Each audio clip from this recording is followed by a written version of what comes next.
So I see, good afternoon, everyone. This is Jonathan Bernard from Solar Power Europe. I see that the room is now filling in. So I think we can start with this webinar on cross-border renewables. Welcome to everybody for this afternoon. I hope you all had a nice lunch break. I'm Jonathan Bonadio, Senior Policy Advisor from Solar Power Europe. And today I will have the pleasure to accompany you through the next hour with the thrilling topic of cross-border renewable projects. So cross-border renewable project, connecting countries. What are we right now? Where are we right now in terms of cross-border renewable projects? Today, we are at the very right moment to discuss this topic, actually, because we are really at the crossroad in terms of renewable policy. You know, the former renewable directive ended in 2020. You know, a new directive is coming for the 2030 framework.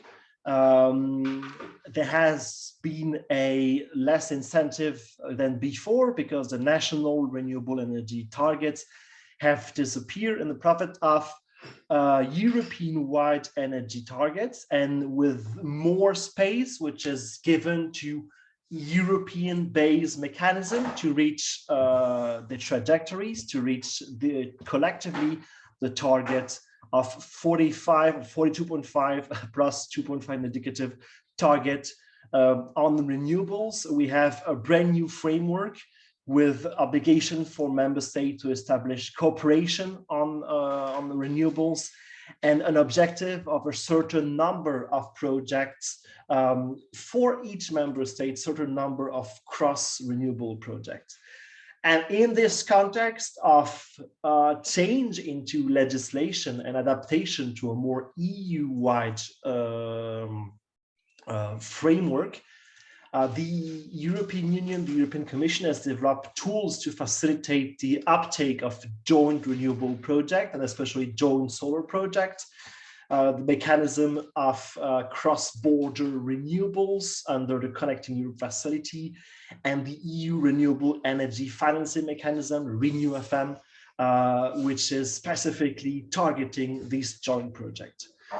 And to discuss this, I have the pleasure to welcome here Gianluca Ferreri from the European Commission. So Gianluca is the Program Coordination Manager at CINEA, which is the European Climate, Infrastructure and Environment Executive Agency. Maybe Gianluca will be able to tell us a few words about the agency right before the presentation. So we are very lucky today, I must say, because Gianluca is the expert on the question. So you will be able to ask him any question that you have on joint project and how to foster joint projects. So we are about to start the webinar. We have a quite packed agenda today. We're gonna start with a presentation of Gianluca on the presentation of cross-border implementation programs. That we will have a bit of exchange, a bit of questions to trigger a bit reflections with the audience, with you, and then we will leave the room for direct interaction with you, with the audience, and wrap up in conclusion and potential next steps on this topic. So before we start, I would like to remind you a few housekeeping rules. So you will have all the possibility to ask questions at the end of the presentation, at the end of the discussion. We will be grateful if you could put your questions under the Q&A box, so not the chat, the Q&A box, so that we can gather the questions eventually. The session, the whole webinar will be recorded. You will have access to the video after the presentation, and you will have also access to the PowerPoint with the contact details of the speakers. So you will have all the elements you need. So all you need right now is to listen and relax. And without further ado, I will thank you for your attention and open the floor to Gianluca. Gianluca, please, the floor is yours. Thank you very much, Jonathan, and Thank you for hosting me to this workshop. You have set expectation high. I will try to be at up to the challenge. And indeed, my purpose today is to present you this couple of instruments that the European Union has launched since pretty recently. So we'll go through them one by one to facilitate joint project, notably in general cross-border projects in the renewable sector. Yes, let's see. So I'm working for CINEA. You can see the next slide, an overview of what is CINEA. So it's an executive agency of the European Commission based in Brussels. It's the so-called Green Deal Executive Agency in the sense that it manages quite a lot of direct management funds, so the one centrally managed in Brussels, to make it simple, that are dealing with many of the main objectives of the Green Deal. So CINEA was born in 2021 as a merge, so to say, between the former INEA and EASME agency. And here you see the portfolio of programs that we do manage. So we have part of innovation. We have the Innovation Fund. We have a part of the Horizon Europe, the Cluster 5, so climate, energy, and mobility. The Connecting Europe facilities. So this is the program I will talk about, and notably on cross-border renewable energy. And then the LIFE program, maritime fishery and aquaculture fund, and just transition mechanism, and then renewable energy financing mechanism. This is the other program I will guide you through to give you a magnitude of these programs. In total, we are talking about 55 billion euro for the current multi-annual financial framework. So it's quite an important envelope for the EU budget altogether. Let's see in the next slide what it is about Connecting Europe facility, and then at the second part of the presentation, I will present you the renewable energy financing mechanism. So the Connecting Europe facility, it is, or else called CEF. It is a program that has a long tradition. It was present also in the previous programming period. It is really about trans-European network in the field of transport, energy, and digital. So you have basically three main streams, and has a series of aims, of which, of course, the decarbonization objectives are among the most important. So the CEF program, altogether, the three sectors, makes about 33 billion euro. So it's a very important part of the portfolio.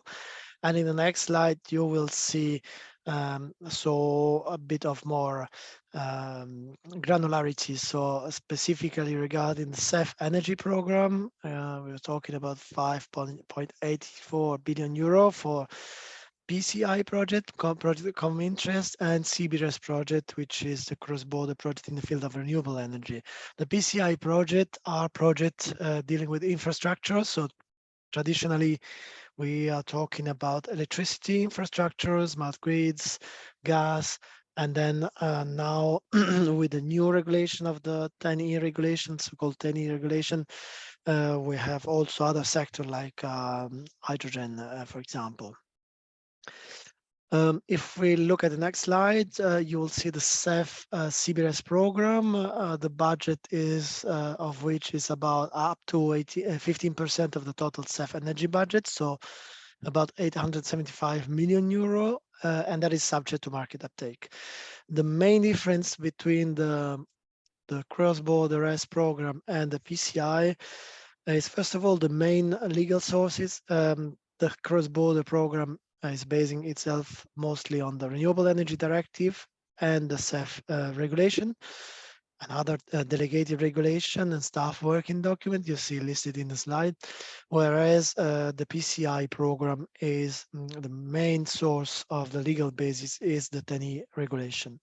The Renewable Energy Directive you know it's currently under revision. Actually, has been adopted, not yet into force, but the RED 3 is supposed to enter into force soon. So and we'll also have a look also some of the aspect of it. Yeah, in the next slide, you'll see more the details of the aim of the program. Why do we have a CBRS program? There are various aim.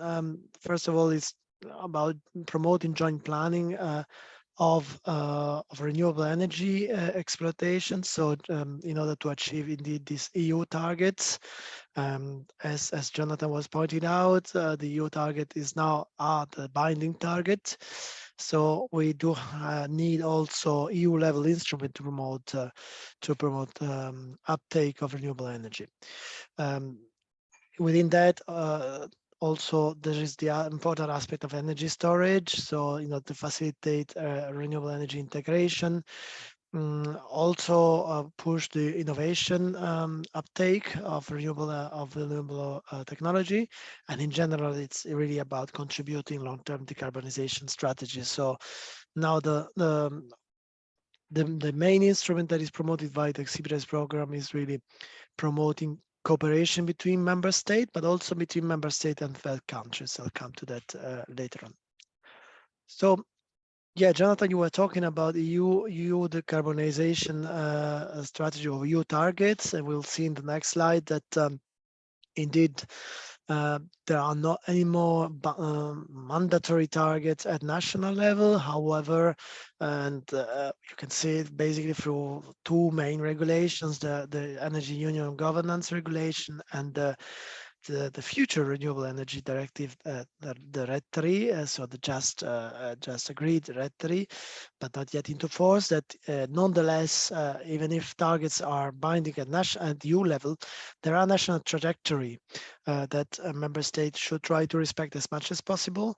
And if the targets are not met, it's already foreseen in the governance regulation, notably in Article 32, that member states are obliged to put forward additional measures in order to catch up and to re-enter, so to say, in this national trajectory. One of these measures can be the participation to cooperation projects or joint project, for example. Other measure can be, and we'll see it later, the participation and contribution to the renewable energy financing mechanism. On top of that, the RED 3 regulation has established some other obligation. The first one is it's actually an obligation. The second one it's rather a voluntary possibility. And the obligation is about establishing a framework, a legal framework for cooperation on renewable energy joint projects with one or more member states. So each member state should establish the framework, facilitating then the creation and the development of renewable energy joint project via cooperation. And then there is a possibility, which is more a voluntary option within this framework. Member states should aim at establishing at least 2 joint projects by 2030.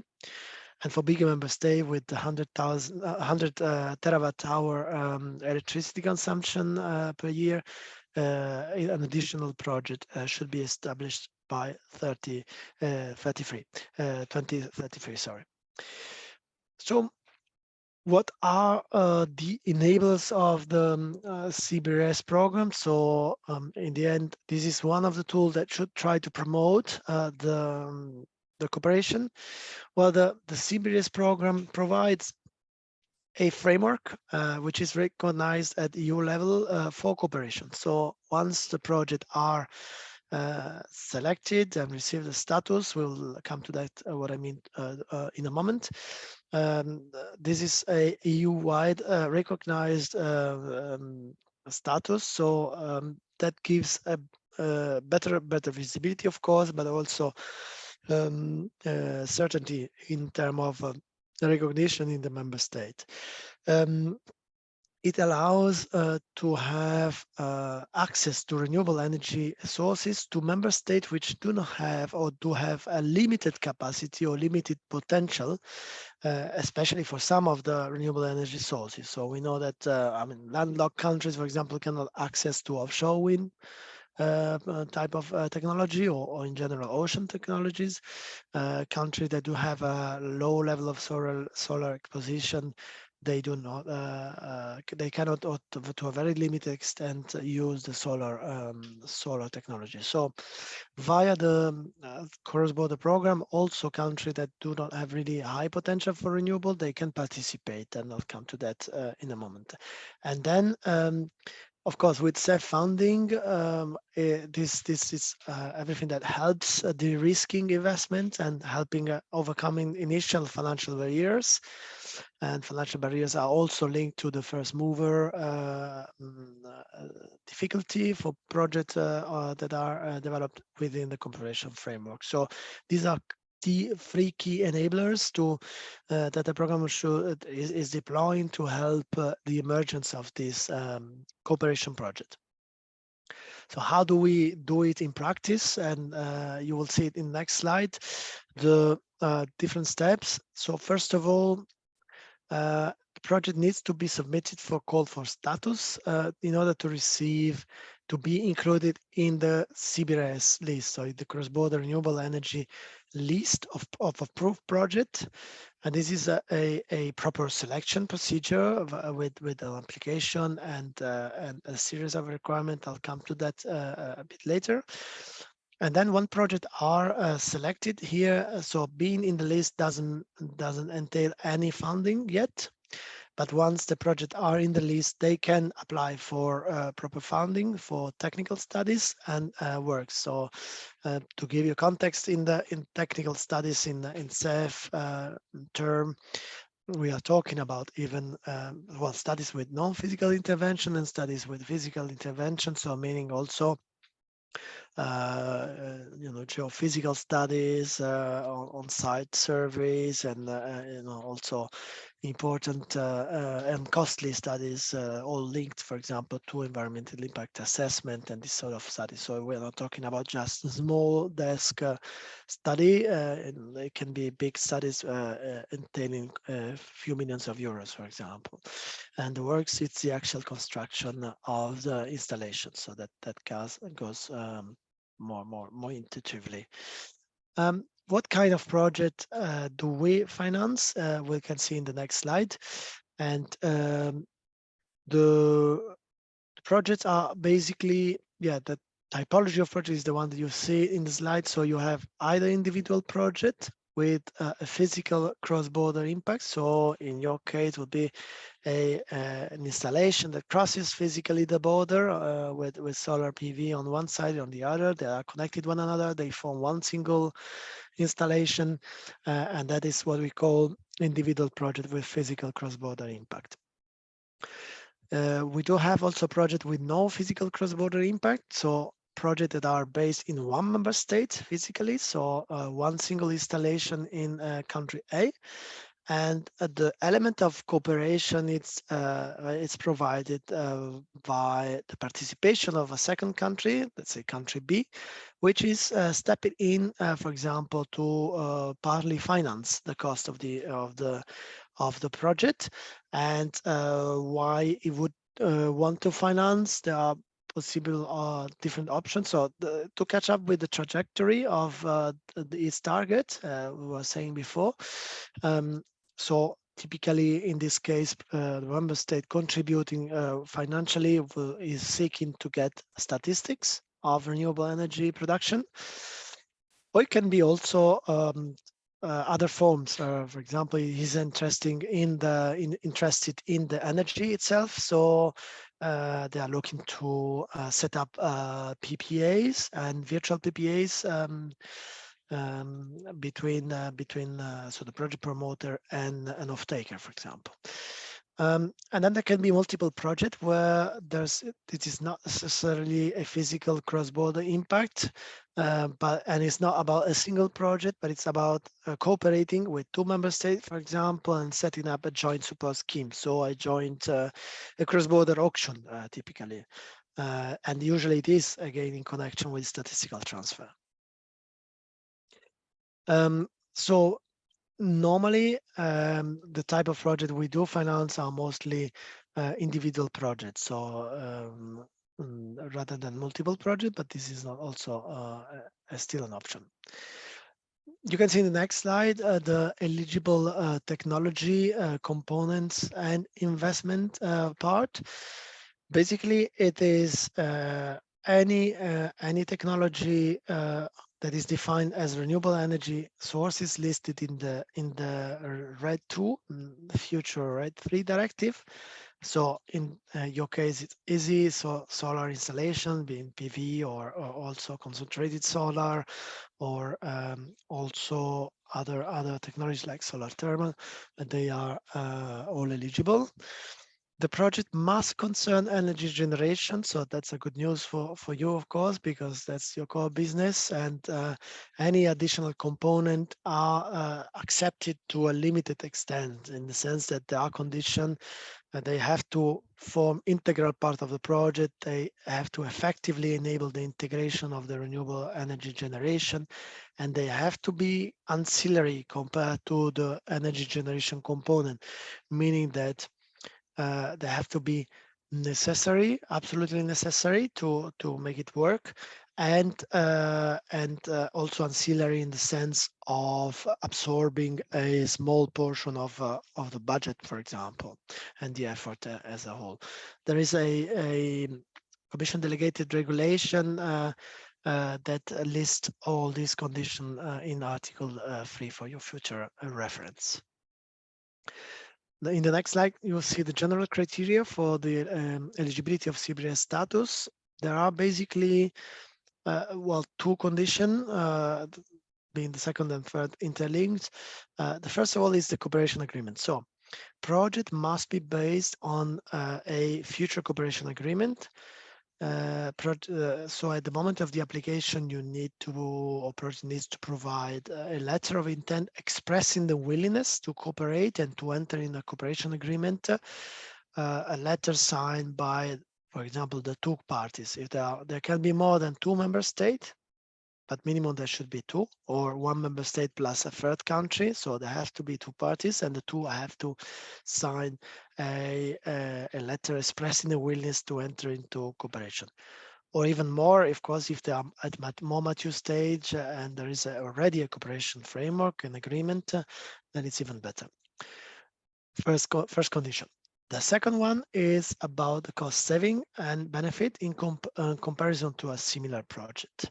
And on that, what does it mean? When you apply, you have to submit a cost benefit analysis, which is specific to the renewable energy sector. So you have elements like cost of energy generation, so LCOE, grid connection cost, grid network costs, elements related to the security of supply, whereas we consider that everything that is produced via renewable energy goes to substitute the consumption of fossil fuel imports. So this is a positive element. Greenhouse gas emission reduction, which is normally a positive element, because normally you substitute fossil fuel, so you have a lower impact in terms of emission, and so on and so forth. There are basically 7 elements there, and these lead to the calculation of what it is called net present value, or if you want, overall societal, economical, and environmental benefit value of the project. And this has to be compared with what we call counterfactual project. And the counterfactual project is basically a fictional or virtual project that would be the same project, but taking place without the cooperation. Said it shortly, so in a way, it's making sure that your project with cooperation is more effective and brings higher societal value compared to a project that would take place in the absence of the cooperation. So these are the criteria for being eligible in to a CBRS status.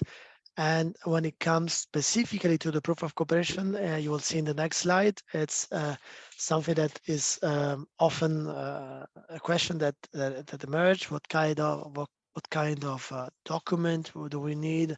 And there's no specific format. We're simply really looking for a clear expression of willingness to enter into a cooperation. It has to be signed at the level of the ministries, at least at the level of somebody who can actually engage the organization, and or by subnational level when it comes to some member state having competence at this level. So, for example, talking about Germany, we know that land, for example, they do have competence to legislate or to deal with the energy policy. So this here in this case is accepted. It's Germany is just an example, but there are some other cases.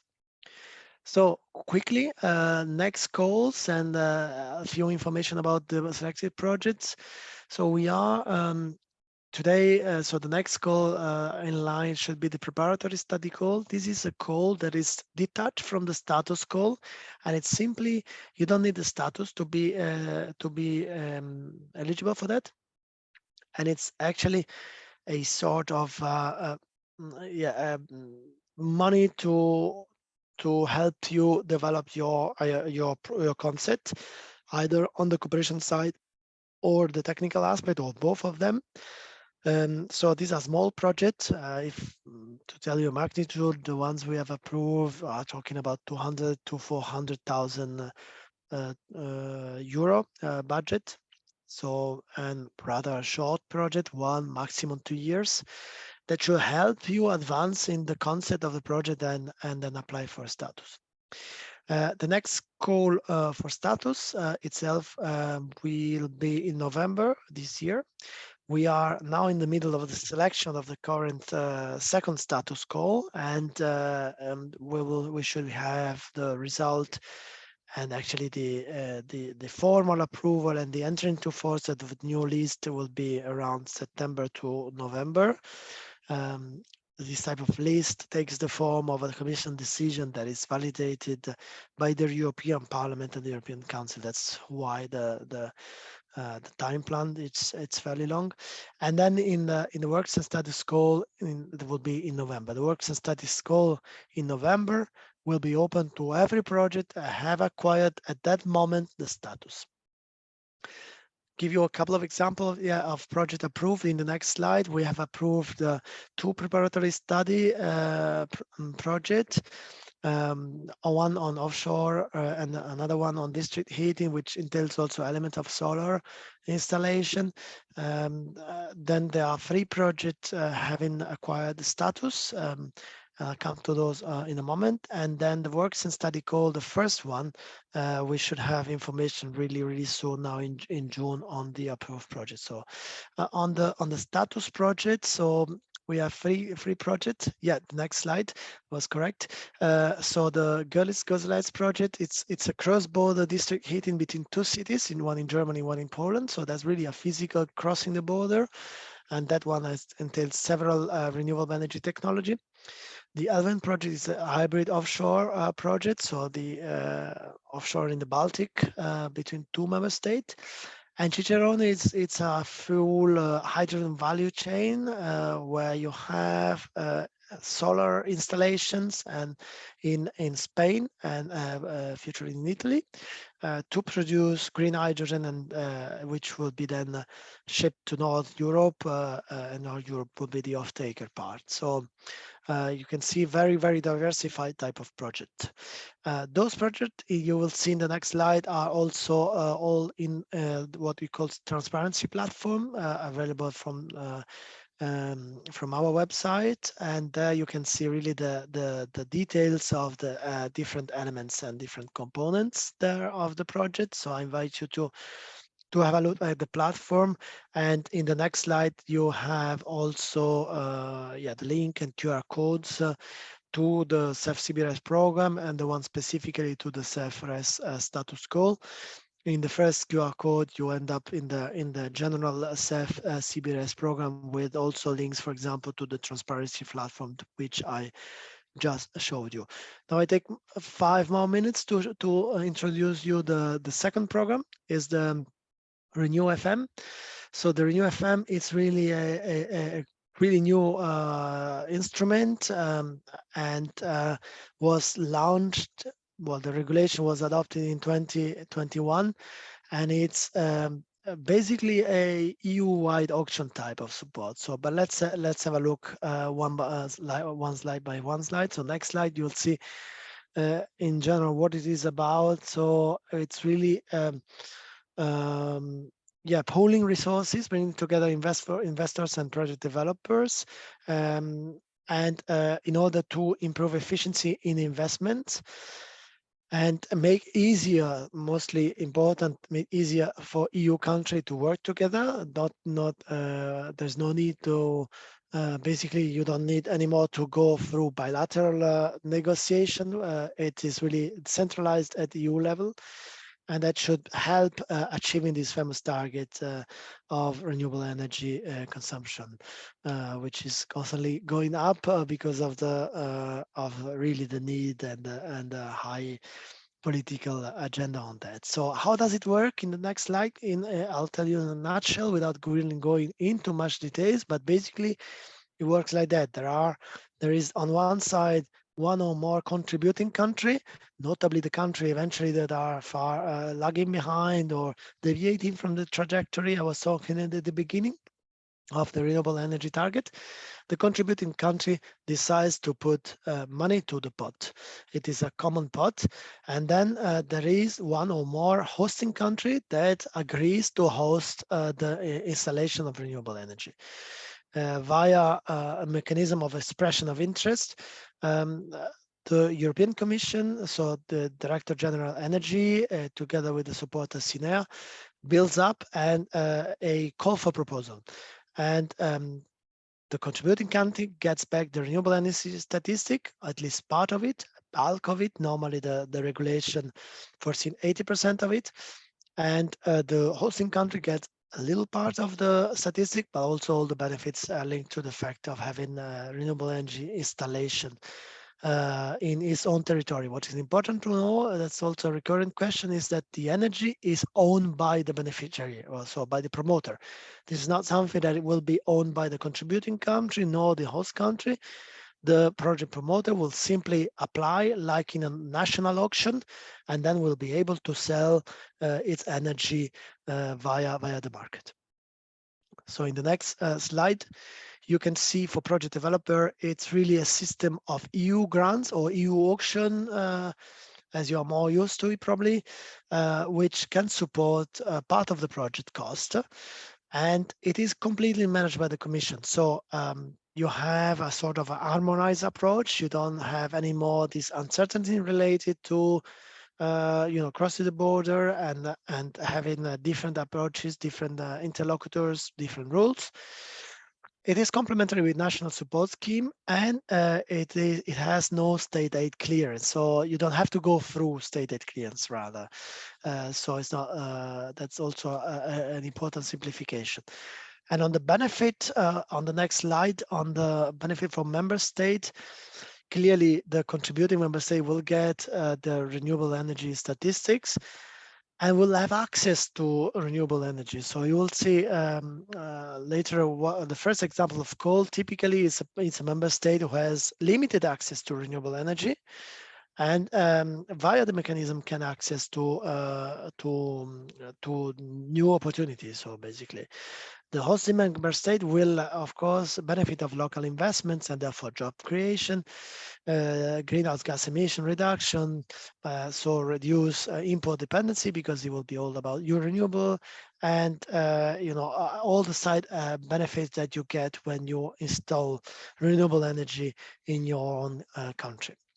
And then I take a few more minutes and then I'll stop for the Q&A to show you the current call. So we just launched a month and a half ago the first call that has got 30 million euro as a budget for solar PV projects. So this is really focused on your technology. and will take place in Finland. So installation to be done in Finland.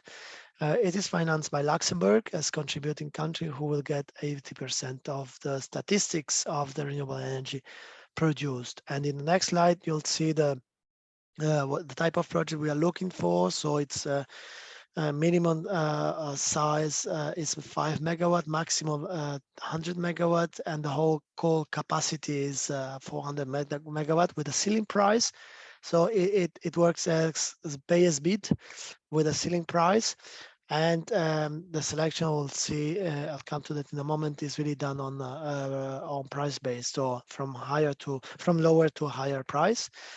And project should be quickly ready, because we expect project to enter into operation within 24 months. So the installation built in 24 months from the grant agreement signature. And then I'll show you how it is. So how does it work? So the timeline of the call in the next slide. You have, so the call open on the 18th of April, and there's still time until 27th of September to file the application via the funding and tender portal, the commission funding portal. And after that, there will be the evaluation based on the award criteria.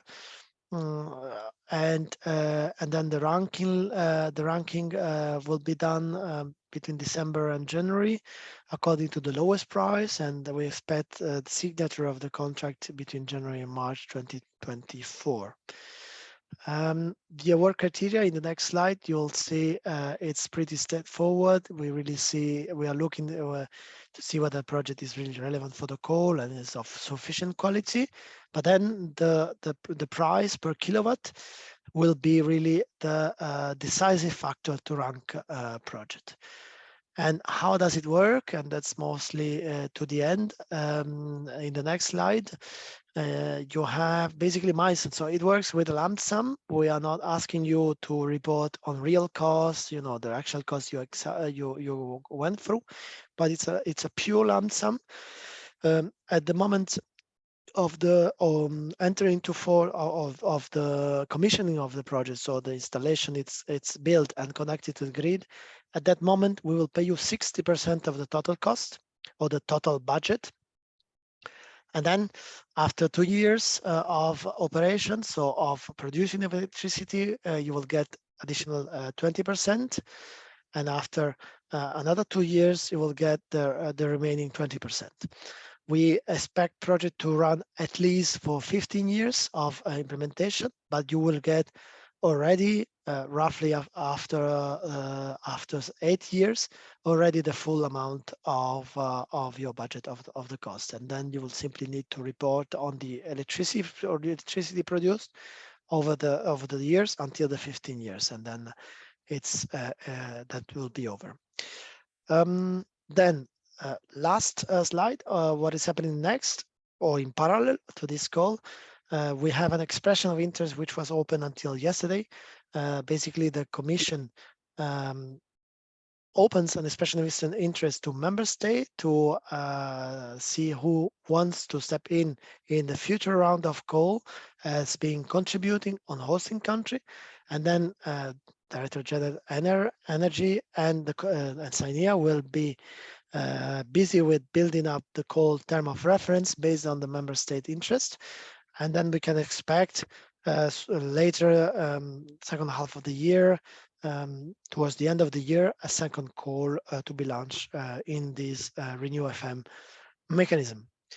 In the next slide, you'll see our contact. It's the two functional mailbox. It will be me or my team directly answering you, and we'll be more than happy to clarify all any question you may have if you are interested in the CEF cross-border renewable program or the Renew FM. So don't hesitate to get in touch with us, and now I'm stay fully available for the question and answer. I hope it was informative and clear enough so far. Thank you very much.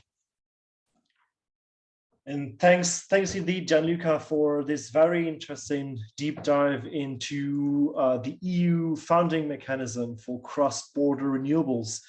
We quite hope to see such project to be replicated and to see flourish cross-border project across Europe. in the next decade. So very, very good insights.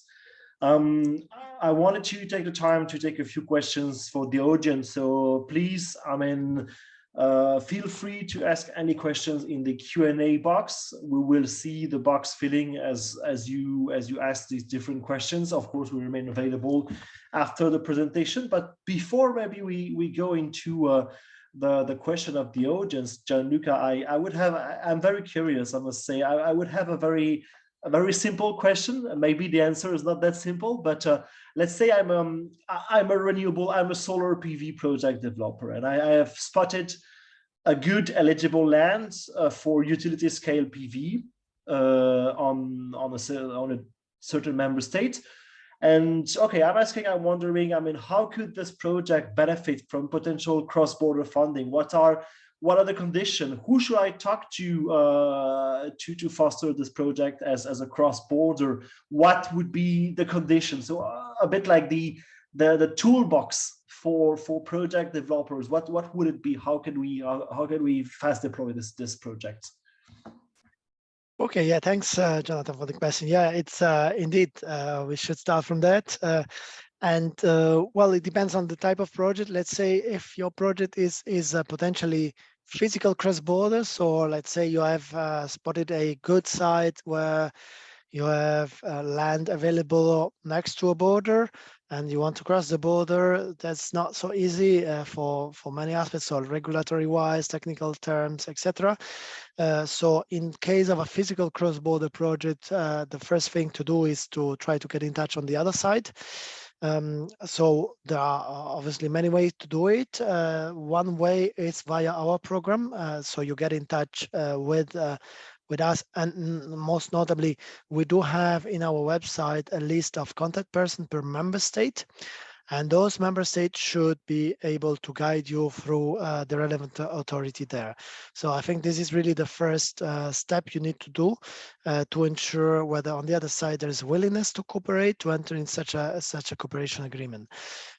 Now, if your project is actually in your member state, but you are looking to develop cooperation with non-physical projects, non-physically crossing the border, there is also an option to get in touch and see, probably with CINEA and DG to see what could be the member state that actually are expressing interest in entering such a type of a cooperation. For example, we have seen the example of the Renew FM. We have Luxembourg, who is very willing to participate in such type of mechanism because they are really looking to boost their renewable energy targets, and they have little availability of land and renewable energy access. There might be other countries that we know that are trying to set up this type of cooperation. Then DG ENA there also has got regional cooperation groups. For example, in the Baltic area, in the North Sea, in the Central Europe. Also, this group can be a relevant forum. So if you notify also your willingness to try to develop project, we can also help you via this fora. Okay, thanks indeed, Gianluca. Very, very concrete and very precise answer. I hope this is also helpful for solar power members who join us today. I think to have this overview of what are the concrete steps to foster, to develop a cross-border effect. Talking about concrete elements, I have a question from the audience on the cross-border REST mechanism. The proof of cooperation, is it signed at project level for each cross-border project, or at member state level, one proof, like having one proof for between two countries for all projects? And if this is at member state level, how to get aware of what member state has signed this proof of cooperation? Yeah, that's also a recurring question and very relevant one. The proof of cooperation, so it should be signed at at project level. Sorry. Now, in some cases, we know that member states sign cooperation agreement which are so specific that we can accept also a member state level type of cooperation signature. But in general, it should be a declaration that mentioned the given project. Now, what I mean specific is that when you have two member states that clearly want to develop a series of projects on, say, offshore renewable, offshore wind, or other type of technology, and if they are really clear of what they are looking for, we can eventually accept it. But in general, the proof of cooperation should be otherwise mentioned in the project itself. Okay, thanks indeed for your reply. I mean, it's good because I see we have many questions now, and also, as I said, very concrete, very practical questions. There's a question on the feeding electricity to the German grids. Is there a legal constellation for feeding electricity into the German grids under the EEG, the Erneuerbare Energiegesetz? If the PV park is located in France and the grid connection point is in France, are you aware of such elements? Not in Sinea, but it can be something that probably DG NR can have a view on that. So on this is quite specific. I invite you rather to write us an email, and we can forward it to our contact in DG NR, and we can reply to that. Okay, thanks indeed. There's one other question about the funding mechanism. Did you assess the risk of distortion of the competition, which could happen at the expense of PV projects that run commercially without state aid or EU funding? Is it something that you have assessed? Yeah, this was considered in the setup of the mechanism. However, that is indeed to a certain extent the risk of any support mechanisms or even national auctions.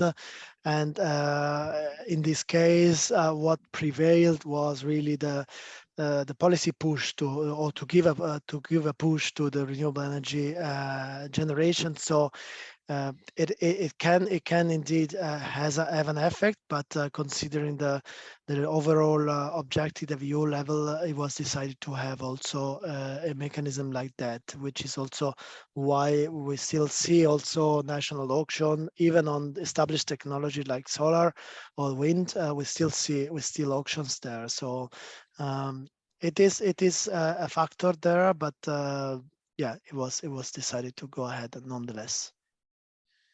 Okay, I allow myself to jump on another related question. Can you elaborate a bit on the funding mechanism that should be compatible with national support schemes?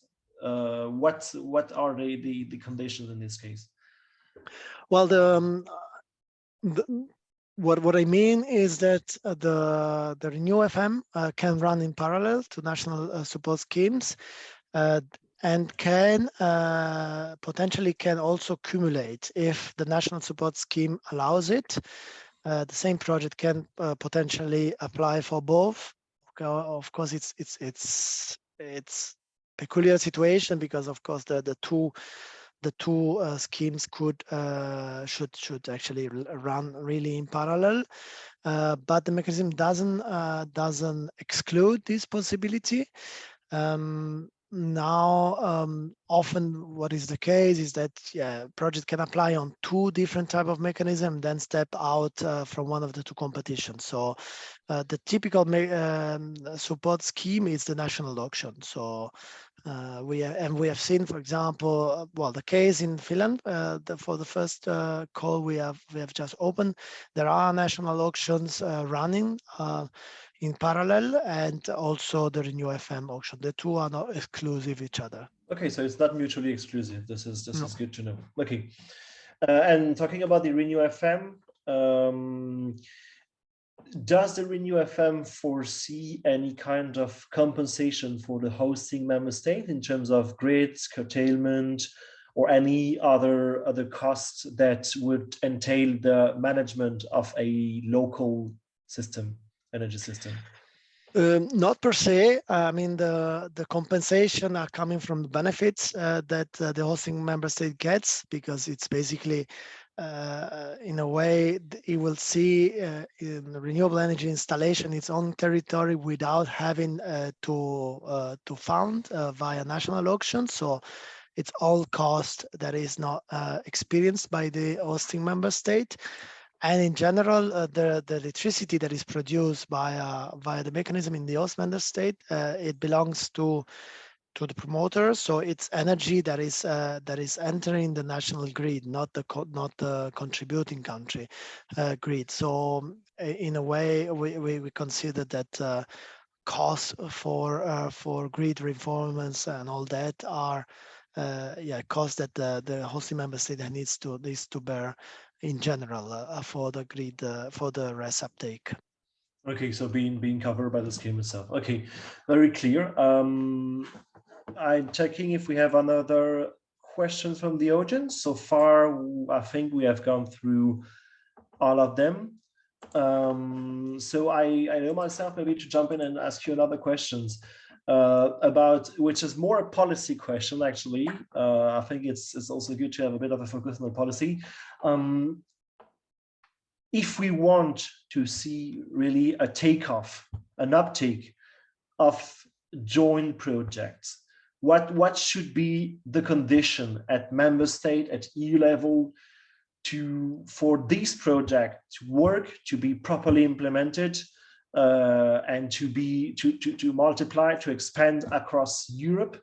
And how can the European Commission, the European Union, help the implementation of this enabling framework for joint projects? Yeah, I mean the obstacle to cooperation, they are now known since years, and I will say to sum it up, there are basically two main obstacles. One is more legislative level, and the other one is more technical level.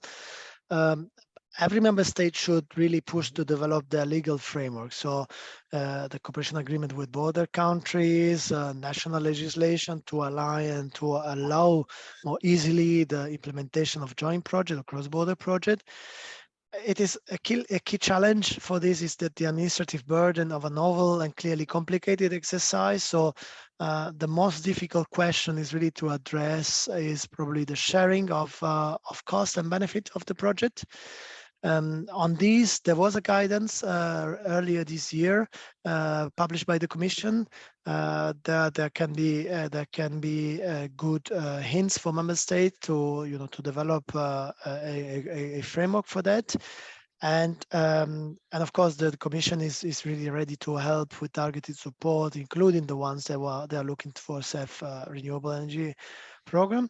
The national schemes, they should, the regulatory schemes, so the regime rather. So that national regulatory regime should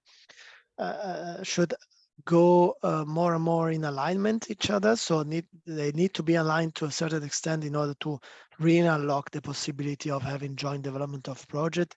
And that includes also TSO and DSO to ensure that the technical bottlenecks are really overcome. And the legislative bodies and national regulators should set really the framework for support. So you have the technical aspect that dealt mostly at DSO or TSO level, and you have the regulatory aspect that is dealt at member state level. For that, the Commission has developed also guidance. There can be other ones to come, but in order to really have a rollout of this joint cross-border project, we really need to push a lot into these two directions. Okay, so two complementary direction, both technical and administrative, but very important elements to set the enabling framework for joint projects. I'm now looking again at the chat, and we have actually another question about cross-border RES. Once the RES status is obtained, and one can apply for funding. Can you elaborate on the next steps, the funding structure, like how are the funding, the awards for funding, the amount of the decision made at cross-border level? Mm-hmm. Yeah, so once you have got the status, you can apply for funding, and the funding works like a classical grant, call for grant. So if you're familiar with Horizon Euro project or Innovation Fund or other centrally managed fund. Basically, you have to apply via the funding and talent portal. It's a fully online application, and there is the selection process, and once the selection process is over, you get approved. It is a grant, so it is a non-repayable or non-reimbursable. So it's a pure grant type of funding. We are talking about normally a co-funding rate of 50%, so of the total cost for both the studies and works. And in terms of amount, total amount, the first call we had for works and studies project, we had a call of 40 million euro total. The next one, we still don't know the budget. It could be more, it could be less. Bear in mind that the whole budget of the program is 875 million euros. So there are restrictions for works because CEF in general, not only CBRS, but CEF program can finance project for works, so construction, only if they demonstrate that are non-commercially viable. So it is tricky, I think, in your case, or in the case of solar PV. It's usually a commercially viable technology now.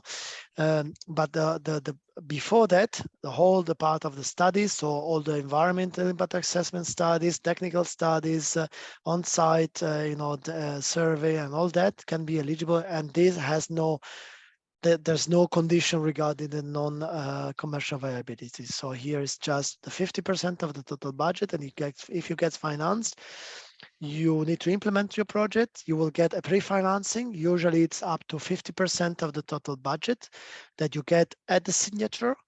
And then via reporting system, you will report on real cost. In this case, it's a real cost based. And based on the eligible cost, you will be reimbursed as it goes. Okay, I think this is quite clear how we can apply and receive the different aid for different posts, different part of the project. So thanks again for your reply. I'm just checking my watch now and seeing that we are approaching 3 p.m. and we are approaching the end of our webinar. I'm just checking if there is another questions, but I have the impression that we have been through all the questions of the audience and all the questions I had as well. So I think I have to thank you again for your time, for your presentation. I introduced you as the man who has all answers, and actually we were very happy to see that it was the case, and that we provide very helpful answers and very helpful insight on the cross-border mechanism. Of course, Solar Power Europe and Athensina on your side also remain open for follow-up if needed be. So we'll be very happy to support in this case. But thanks again also to you, Gianluca, to all the participants, and I wish you a pleasant rest of the afternoon. Thanks a lot. Thank you. Bye-bye.